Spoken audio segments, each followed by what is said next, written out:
ఏపీలో టోల్ ఛార్జీలు బాగా పెరిగాయి. ఉదాహరణకు కాజా టోల్ గేట్ చూద్దాము. ఈ పెంచినటువంటి ఛార్జీలు డిసెంబర్ 15 నుంచి అమల్లో ఉన్నాయి.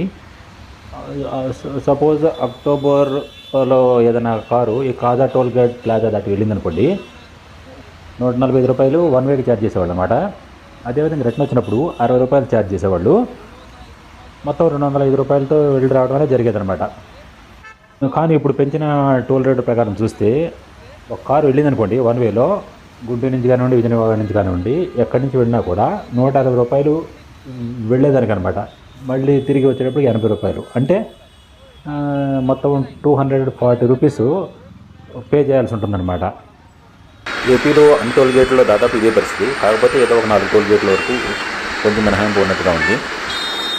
2025 ఆగస్టులో మళ్ళీ ఈ టోల్ ఛార్జీలను సవరించే అవకాశం ఉంది. అంటే దాదాపుగా పెంచే అవకాశం ఉంది.